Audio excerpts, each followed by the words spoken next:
Welcome to Breakdown Friday, episode number 5.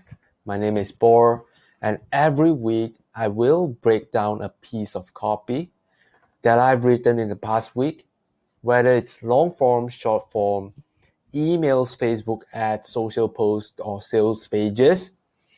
I will analyze and explain it to you why I write it that way, or even tell you the psychological reason behind the copy. So if you're a business owner or an email copywriter, I'm sure you can walk away with some ideas on how to improve or edit your copy so that you can generate more sales for your business or your client. And if you have any suggestions or ideas, feel free to leave it down in the comments below. And let's get started. So let me put myself in the corner. And this week, it's about an email. So this is an email, part of a welcome sequence for my agency client. And he's taking on a client who is selling a product, who is selling menopausal products to women in 40 to 55 age. So it's actually targeting an older part of the market. So imagine myself as a single male, okay? Understanding women is already a challenging task for me. And then now I have to do my best to understand older women, okay? Because they have whole set of different problems that they will face in terms of menopause. So it requires me to really dive into the market and understand what they are going through. So it's quite a challenging piece for me, but luckily I still managed to pull it through. Yep. So let's go into the copy. So this is actually a storytelling piece. Okay. I just storytelling is already proven. Okay. It doesn't sound like a sales pitch. It pulls reader. It promotes readership. Okay. It evokes emotion, and that's why it's easy to drive better response. Okay, so you can see I'm playing around with the from name. I didn't use the brand name. Okay, like you can see the from name is actually like, oh, my husband. So yeah, it's not something that you will see in your inbox, which means it's some kind of pattern interrupt, and it just pulls them in. So I think it will probably have a better open rate. Yep.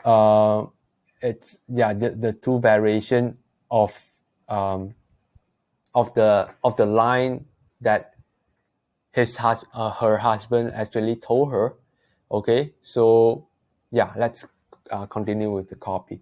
I didn't know what was going on with my body. When I was in my 30s, I started getting these little hot moments, but I have no idea what to do. I thought the weather was just too hot or the air conditioning was having issues. That's why I didn't care too much. I was just letting it happen until my wedding day. I was sweating hard, even harder than my athletic husband. Then he glanced at my face and told me this: "You're looking like a hot wax figure." So I couldn't believe he said that to me. There's a lot of people around me, so I was trying to act calm and cool. Yeah, so I took a few deep breaths and moved on. But I felt awful for the rest of the day. That annoying feeling when you're frustrated about something. It just won't go away. You see, my makeup wasn't running all over the place, but I was just glossy and shining, looking like a wax. And the thing is, it looks just like a greasy face. It's embarrassing. I couldn't even take a decent picture on the best day of my life. I should have treated the hot flashes before it got worse. Okay, so this is this is the story. Okay, so the main the main problem here is hot flashes, right? So the problem for menopausal women, they sometimes they will feel super hot, and sometimes because they are sweating so hard, and then they will feel like uh, it's chilling for them. It's like a fever, but more extreme for women. And then yeah, it's a really frustrating problem for them because it happens at random times. Okay, sometimes it happens when they are asleep. Sometimes it happens when, yeah, whatever they are doing. Okay, so it's really frustrating. And then imagine when you have a face full of makeup, and then you just starting to sweat heavily. Okay, just imagine that. So I'm using a story to get the point across, to go deeper in terms of the emotion. Okay, I'm not trying to. I have a I have an easy option, which is just, oh, if you have hot flashes, just try this solution. Okay, you can see, like, this is just superficial. They are having hot flashes, which is which they know. Okay, they are having hot flashes, but if you just say hot flashes, they won't feel anything. You need to use some kind of storytelling to to allow them to imagine what does it feel like if they have that problem. Because if the problem is deep enough, if the problem is emotional enough, which means it's some kind of urgent problem, then they will more likely want to solve the problem. So they will buy your stuff. Yeah. So that's basically the idea.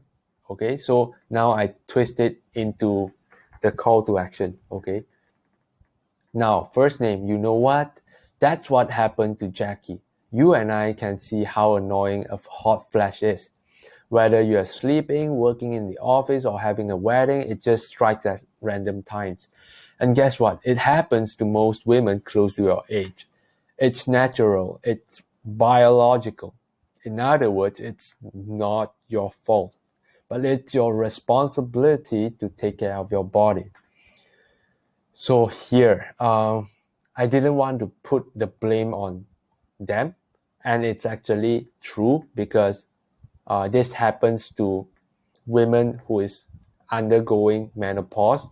Okay, it's natural. Okay, it's not like you did something wrong and then you go into menopause. So yeah, I mean, almost every woman will go through this phase, so it's biological. So it's not their fault. Okay, I don't want them to feel bad about themselves, but I put the responsibility back on them. So if they are aware of this thing but they didn't take action to solve it, it's their fault. Okay, so but I didn't say this directly. Okay, yeah, I just don't want them to feel too bad and then just like zone out from the copy. So one way to treat this is by going through hormonal replacement therapy. This is like a popular solution in the market, by using synthetic hormones and stuff. But if you want to try out natural herbs that taste good to support your menopausal journey, we have plenty of products to help you out. Click here, yeah, just um, like yeah, just tell them to go to your sales. Go to your product page, and then yeah, I mean, for this call to action, one option is to like click here to buy this thing. Okay, that's really I mean, like, that's a little bit dull. Okay, for that kind of call to action. So you ideally you can include some kind of benefit. Okay, like benefit in the call to action, and then like maybe just make it as easy as possible. Like, 78 cents a day. It's really easy. Okay. Like it doesn't cost too much. Okay. So, yeah, that's how you sweeten up your call to action, and it will probably improve your click-through rate. So that's basically today's copy.